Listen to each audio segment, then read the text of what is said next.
Good afternoon, everybody. Here, Saturday afternoon, February 19, in Orange County, California, Costa Mesa. Something amazing and beautiful at the same time happens to our daily life. We just have to be able to recognize, enjoy, and share. Those are simple things, but seems to me in this day and age, with all what's going on, um, becomes harder and harder because people in our daily life seems to follow certain incredibly narrow roads and point of view especially. I rarely want to engage into political discussion only because to me, in order for me to speak or converse about politics clearly, um, I needed to respect the person in front of me in their point of view, in the sense of do they have the open mind to not only listen to what I say, but to not interpret what I say, but actually engage. And so to me, one of the most attractive and most wonderful thing about America that I came to love and enjoy, and in fact apply for nationality, chose this country as for my country, my naturalized country, which is a lot to say. You know, in Italy, we have a saying you don't choose your family, but you do choose your friends. And so you shouldn't treat your friends like your family. The family you're put up with it no matter what, because what choice do you have? But with your friend, you got to be honest. You have to be sincere. And when it's worth it, you have to be hard because friendship should be based upon some really cardinal point where is respect, honesty, and you tell friends the things that you would want to say that is important to you and is intimate to you. They say, well, you know, you can say that to your family. Not necessarily, because you have to have a certain level of relationship. Of course, in many cases, your brother, your sister are your friends, and which is beautiful. I love that. So why I'm going around to this conversation again? Onoche Wine Country Cuisine is a restaurant. So we serve wine and food. We do food and wine pairing. I try not to lecture people. I try to share with people. So many years ago, I came in America in 1978, and I bought a beautiful car, an Alfa Spider 1969 Veloce, which is a gorgeous car. If you ever seen one, you will understand. Um, it's one of the best car that Alfa ever made, and I was so proud because I was 22 years old. Never had a car in my life. My father never had a car. He only had a small moped, and I had the Italian license, but rarely drove because all my friends had a car and I don't have one. So why bother? But I came here. I was so proud because the first $2,000 that I made, I had to be honest. The first thing I bought of was it was an Ermenegildo Zinga a double breast suit, and then right after that. I found the beautiful Alfa Romeo Spider in a someone garage over a 4 block, and I actually bought the car. So I'm in the car driving on the turnpike in Connecticut, going towards Westport on the, I think it's the 95. And I put on the radio. I'm playing around with the radio, and of course, all radios, the AM works better than FM. And I heard this bomb music, of bam, bam, bam, bam, bam, bam. I said, "Oh, that's neat." And then I heard this bombastic voice, "Talent alone by God." I thought, whoa, I love this. He's got, you know, I love that. And this voice, bombastic, full of energy, optimism, and great, great clarity in his voice. And he was talking about politics. And I found that really interesting and exciting because he was talking about politics in a way which I love politics intellectually, clarity, and trying to bring it out subject in this dissecting subject matter in a practical, common, everyday language that the folks on the other side of the radio could understand. But he did it with a kind of a sense of humor. The name was Rush Limbaugh. And over the year, I have listened to NPR, Rush Limbaugh, Mark Levine, a lot of the different things because I love to consume the radio in a way which, because when I traveled quite a bit, it's a great companionship. But no one that I ever heard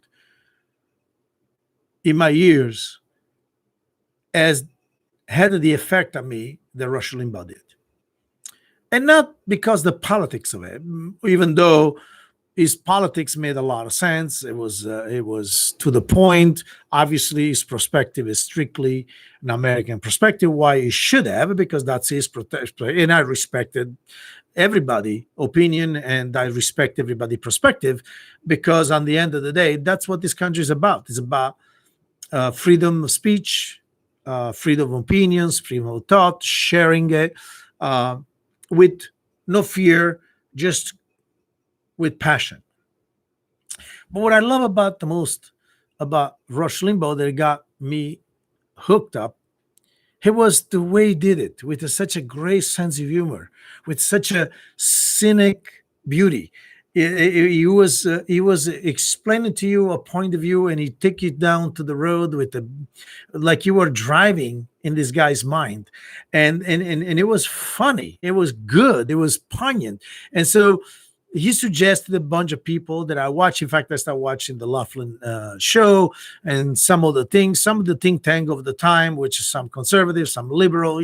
I'm very familiar with all the personality, and I start follow American politics very closely, and not because I found that one person is right and one person wrong, because my point of view is very simple. I am a bandit towards a libertarian, but I do understand the role of government and their limited scope of role of government as much as the need for rules and regulations.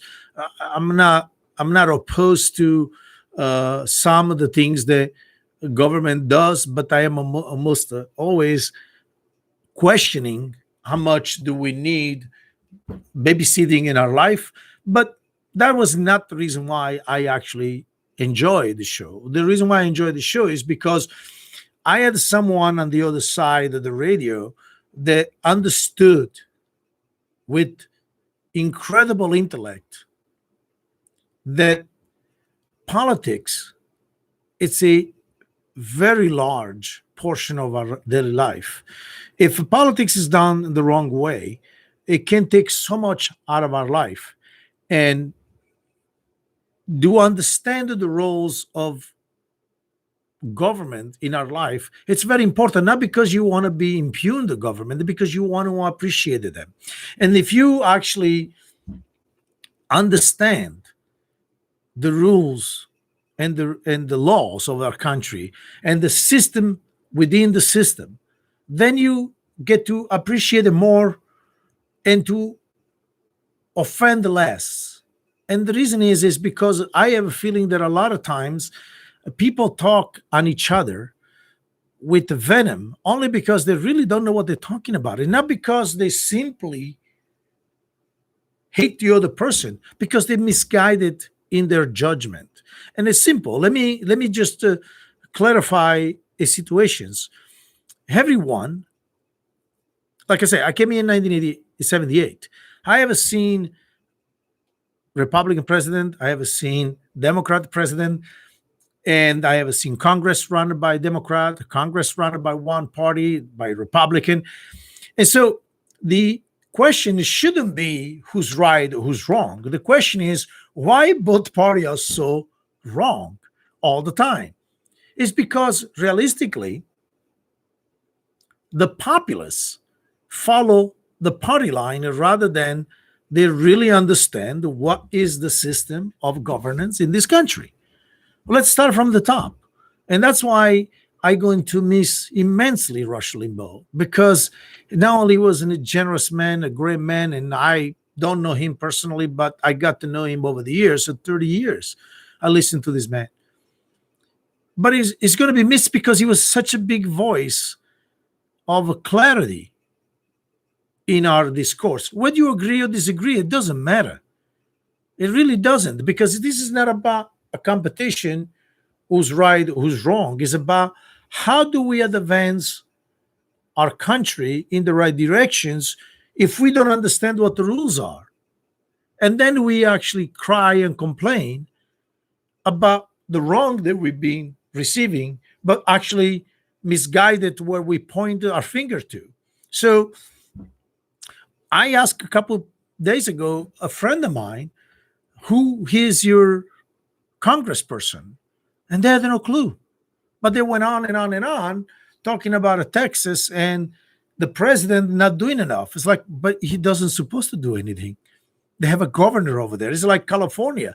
If there's something happening in California, we do not need the first responder to be the federal government. We have our own government. It's called governor.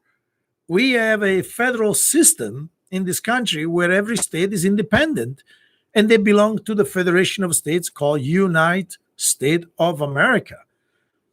The only direct democracy we have in this country, clearly, it's the Senate, because every state gets to senator and we vote for it. And then our districtal congressperson for the federal, and our district congressperson for our local government. Then you have the local governance. So why is that every 4 years we do this dog and pony show where everybody's infatuated with the right or wrong president, when the Congress of the United States, which is our direct democracy, are pounding the problems down to the presidency all the time, and they write in a bunch of executive order. See, this is the kind of stuff that Rush Limbaugh was good on explaining and make everyone, even a foreigner like me, who first arrived in this country, to understand this is the system. This is America.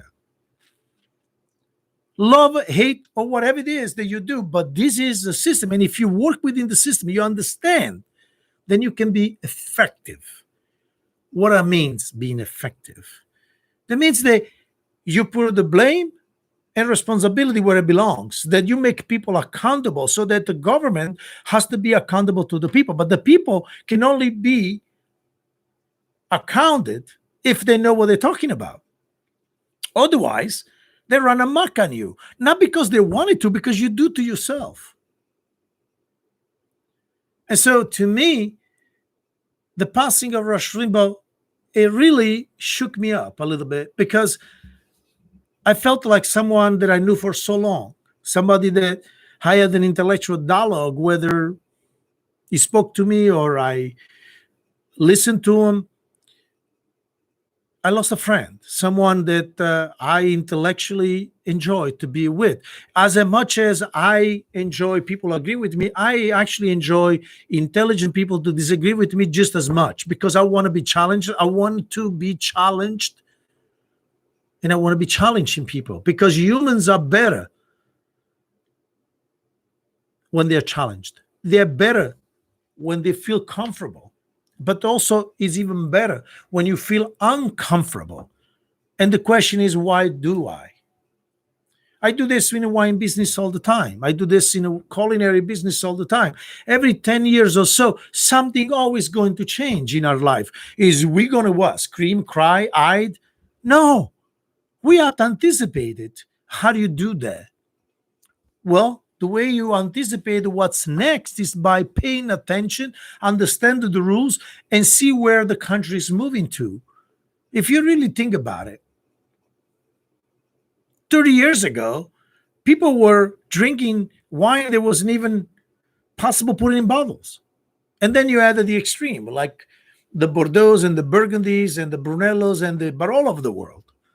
And suddenly, within a span of 20 plus years, the country changed completely. Now you have a wine bar. You have people talking about wine online. You have people pushers all over the place where they tell you, oh, we're going to come up with a crafty wine. So what it really means that we evolved as a society, but doesn't mean that when you evolve, you have to forget who you are, or you discard everything you knew, or the only way that you gonna evolve is by listening to one person. You want to constantly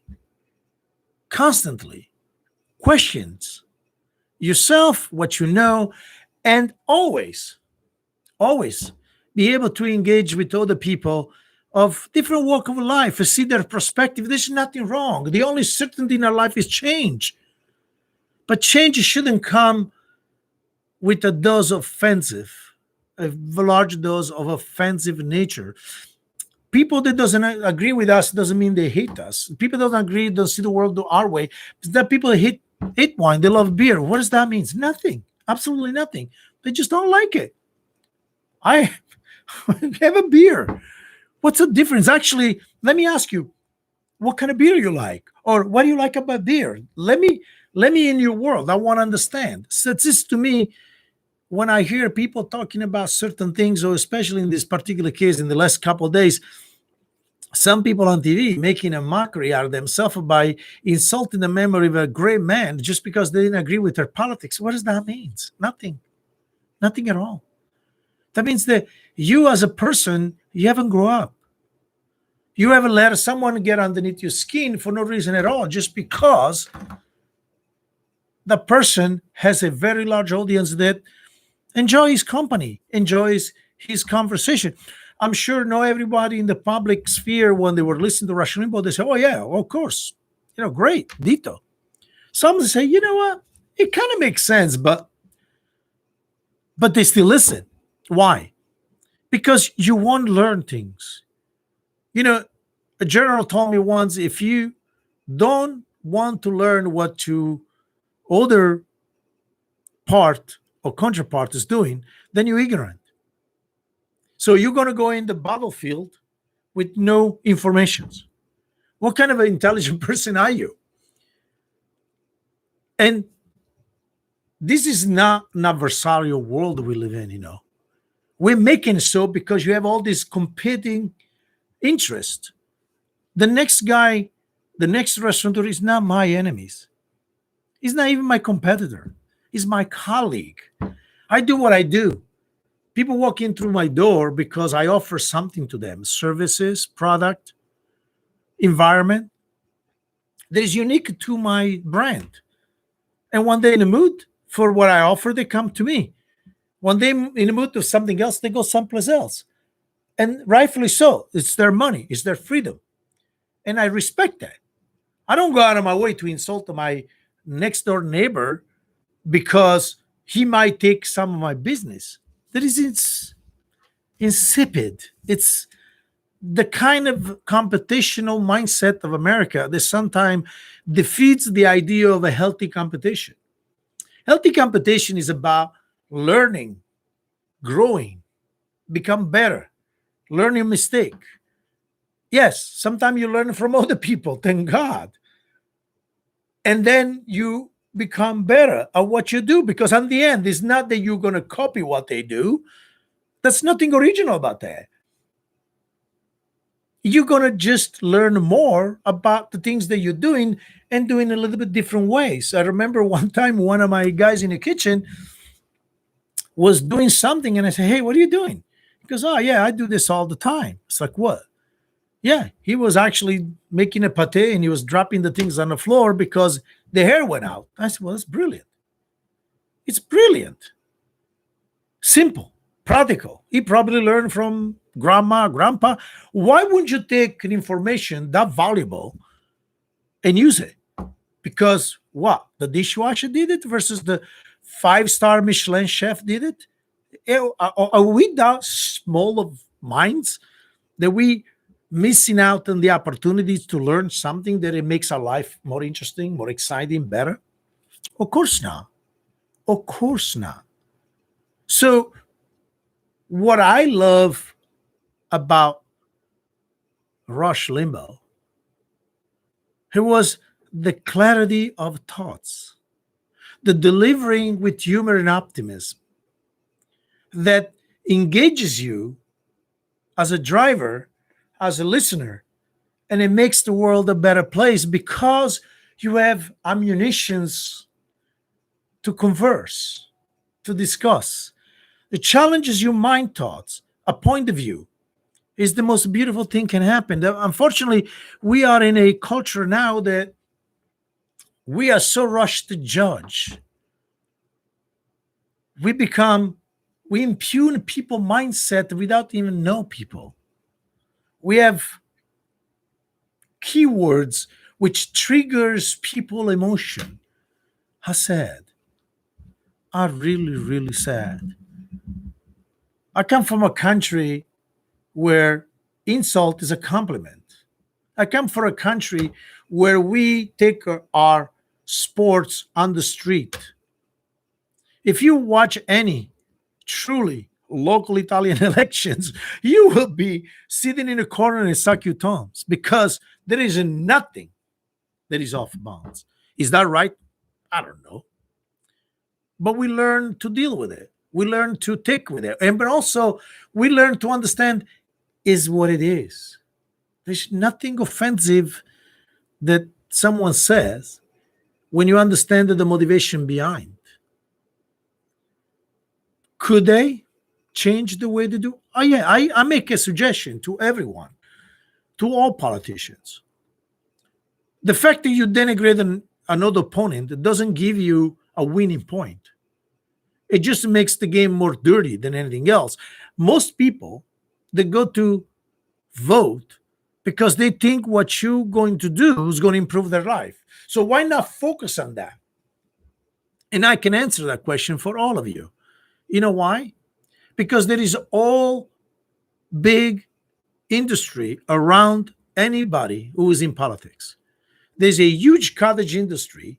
They make billions and billions of dollars by promoting and pushing negative ads constantly, including the mainstream medias, the newspaper, the local paper, because all those consulting, that's how they make money. We just saw this with the Lincoln Project. And actually, I know some of these people. Never liked them. A bunch of pushers, lawyers. They think they know better than anybody else, but they're all in for one reason only: their pocket. So they're not going to change their ways of doing this if we, the consumer, the voter, don't change the way we consume our elections. And the way you do that is what Rush Limbaugh was trying to tell all of you and all of us. The way you do this is educate yourself, understand what the subject is, understand what the law is, and then hold the people accountable. Vote for it because you like them. But the next time around, if they didn't do what you're supposed to be doing, they just vote them out. Don't just vote the party line because that makes you feel better because you belong to a group. Look, I haven't watched my favorite soccer game for the last 10 years. You know why? Because I grew up. I don't care. I'm not going to buy their jersey. If they play good, I'll watch it. If they don't, because on the end, I watch the game because I want to be entertained. If they're not entertain me, I should turn the channel because it's my time. I don't owe these people anything. As much as my customers don't owe me nothing. I rent the service. If they found that my service worth it, they'll come back and they bring their friends. If they don't, they'll bring their customers, their money, their friends elsewhere. And they have the right to do so. So why do we hold the politician in the different standards? If we vote for these people and we give them our vote, our trust, but then we have to be honest, because when that trust is being broken, when that vote is being wasted, we have to be able to say, I vote for the person, didn't deliver it, let's move on. Because only when you make them accountable, they will be responsible. Until then, they're going to blame whatever is next. Watch what happened around the country. Let me give you an example. We have a pandemic, and the only thing they do, they went on TV and tell us the numbers every day. That's not their job. We have a statistician, which, by the way, they were wrong. We have doctors, by the way, they were all wrong. And then we have government people, like governors and people working government. What was their job? Their job was to find areas in our country, like convention centers, stadium, which they have all facility, bathroom, running water, and created those area for COVID recovery centers. Because it's simple. If you have an infection on the pandemic level, which means it's everywhere, people, why would you take unhealthy people contaminated with this virus and bring it to hospitals, then stop functional hospitals and put the people at risk who are in hospital, and then you say, well, we cannot take care of heart disease, we cannot take care of cancer, we can only take care of COVID. Okay, that's mathematically impossible. Because in history, we have took pandemic, virus, and put them in a quarantine. You know what the word quarantine means in Italian? 40 days. So what we did, we took the sick people and put them in an area privately where we take care of just those people for at least 40 days. That's exactly what it means. Instead, what we do, we put all the healthy people in quarantine and the unhealthy people put back in the hospitals and then do the things that we do. Makes absolutely no sense. And this is not about Democrat, Republican, Independent, Libertarian. This is just intelligent and vision that is lacking because politicians want to do the best next thing. Do no harm. That means be impotent, be frozen, do all the silly things they've been doing for all this time. Meantime, millions of people out of job, 100,000 died. But that's not something that I blame anyone. I'm just saying the system is frozen because instead of that we have leaders in our country, people that actually has intelligent vision of our country, and they look for solutions. They look for expedience, which is, I don't want to upset my constituency. I don't want to do something wrong because I want to get voted. And by the way, because I like in power where I'm at. And so in the meantime, we just here out there, you have one guy argue with the other guy. You didn't wear the mask. The other guy didn't wear the glove. The other guy didn't stay home. The other guy, it was a super spray. You know, it's silly. It's sad. This is time when the country should be together, help each other. No, you cannot help each other if they keep on telling you that one group is not essential and the other is. No, you can't be united when you have a people making billions of dollars and other people are just waiting for a check coming from the federal government, which, by the way, doesn't matter how many checks you send you. You're never going to be okay. Because the essential part of governing is missing. It's absolutely missing. And they're not accountable because you guys don't pay attention. We don't pay attention. You blame a president. You blame Dr. this, Dr. that. No, you have to look around the system as it playing out, and these people are incompetent. And the story. Now, I said it. I probably wouldn't be this program today probably won't be transmitted because somebody somewhere thinks that I'm crazy and I'm saying something stupid. I'm telling the truth, the absolute truth. And I'm a chef, but also I'm a citizen. We have to stop with this ludicrous idea that only people that have a PhD in something, they're smarter than everybody else. They're not. I don't even know how they passed the grade at this point because it makes absolutely no sense. We have thousands of years of experience in these things. It's not just the first time it happened in our life. Have we forgotten that we lost 5 million people with plagues? Are we silly to believe that this is the first time happening in our life? Come on. But what we're lacking here is of accountability. Because you have a number of people, they're going to be one tent, another number of people are going to be in the other tent. My guy's right, you guys are wrong. No, they're all wrong. And sooner we all realize that better it is. So to me, I came to a conclusion that whether you like Rush Limbaugh or you hate Rush Limbaugh, you cannot argue with the fact. The man was brilliant. The man was clear in his thought. He was a giant in the broadcasting industry because he knew how to engage his audience. He knew how to yank the chain of the power in the people in power. And they hate him for him because he was telling the truth as he saw it. That's all we can do as a citizen. Tell the truth how we see it. and do it in a way which is fun, it's got a good sense of humor. And yes, truth hurts. Most people in power don't like the truth. They like their truth. They like telling their story.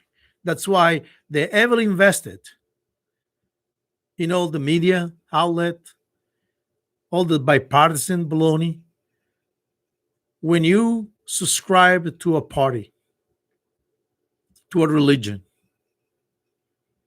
to a specific group, you start losing the mind, the independent. And so you start becoming loyal to those groups rather than loyal to your individual quality as a human beings to discern what's right and what is wrong, what's just and what is not. We have one of the greatest country on the planet. We have one of the wonderful Bill of Rights on the planet. We are one of the greatest society. Not perfect, many, many issues all across the board. But it's a society that trying every day to move the ball forward.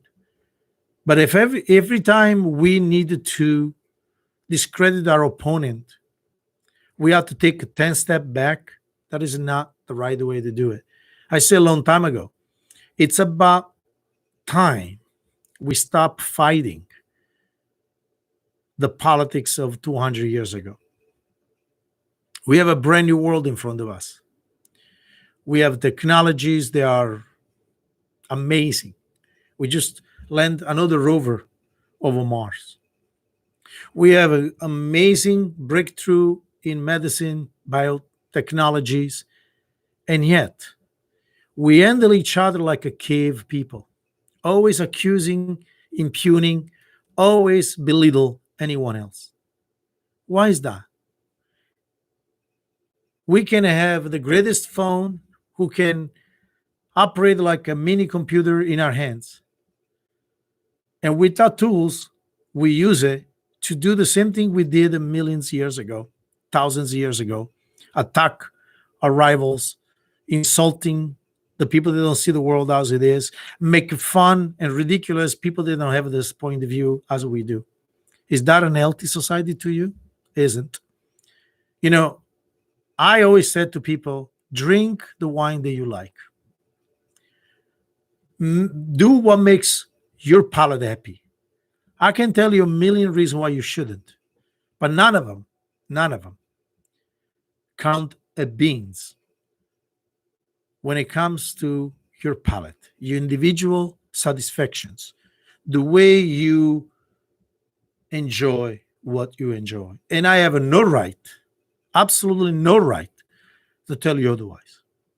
I can engage with you, I can talk to you, I can explain if you want me to, but on the end, in the silence of our mind, in the intimacy of our palate, we know what works for us. And we always have to keep that in mind, that at the center of everything is individual freedom, individual responsibility. Because only if we are a great individual human beings, we can become successful, helpful contributor to our community. It's not the other way around. The larger numbers only hide individual responsibility.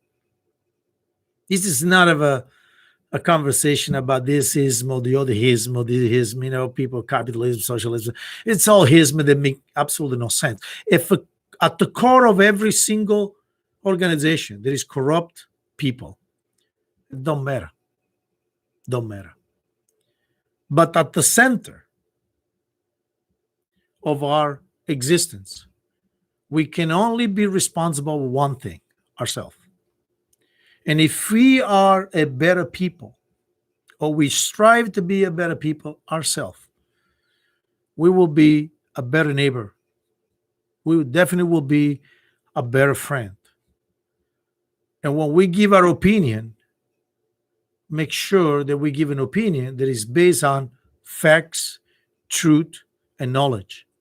so that when we pass a judgment, we have something to back them up with. When you say the president of the United States made this law and made that law, you are lost your mind. He makes absolutely no laws. He can only write presidential order because the Congress allows him to. He has no power. The Congress can take that power away tomorrow morning to any president, any, if they actually do their job.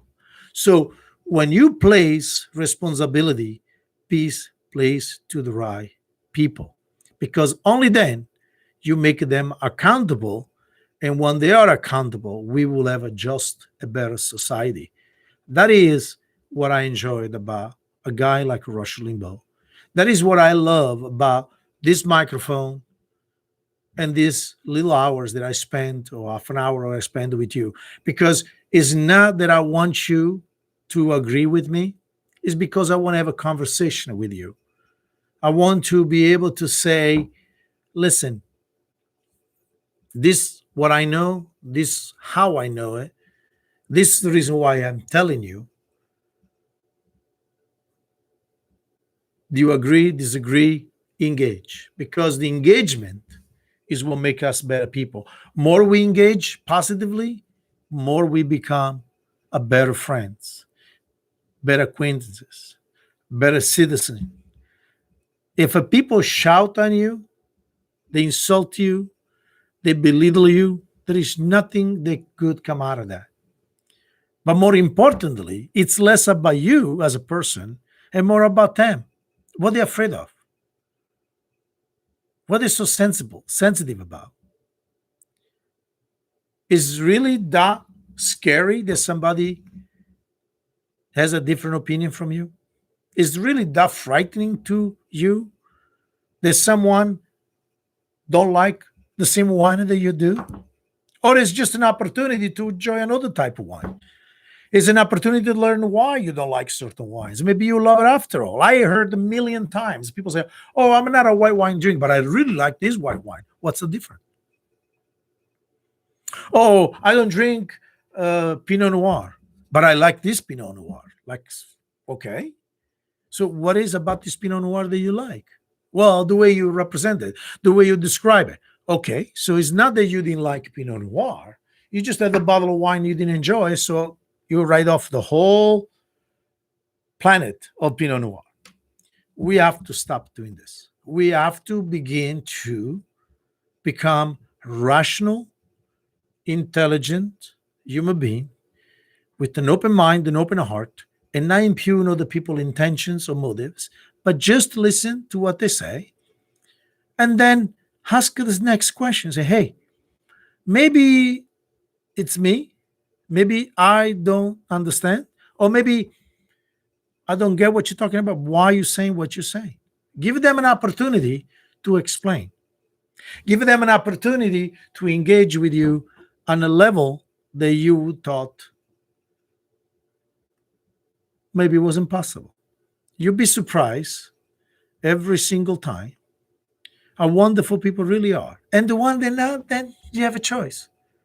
You have a choice. You're free. You don't have to. So my word of wisdom to all of you is keep an open mind, keep an open heart. But more importantly, keep the dialogue going, because when we shut each other out, we're not going to become a better country. We're not going to become a better neighbor. We're not become a better people. There's nothing to be learned by close ourselves in our little cell and just become hermit because we think that the world doesn't understand us. Maybe, just maybe, the world needs to know a little more about us. So we need a more communication, no less. And like Rush Limbaugh said, freedom is the most precious of all gifts we can receive, but it doesn't come for free. We have to fight for it every day. And I mean it with the heart, with the mind, with dialogue, with a great sense of optimism and a nice little smile, because you know what? We're human after all, and humans are incredible creatures. So from Costa Mesa, California, this is Massimo Navarrete, Chef Massimo Navarrete, as most people call me. Give you a wonderful, wonderful, have a great weekend. And I love the opportunity to chat and hear your voice. Ciao. Arrivederci.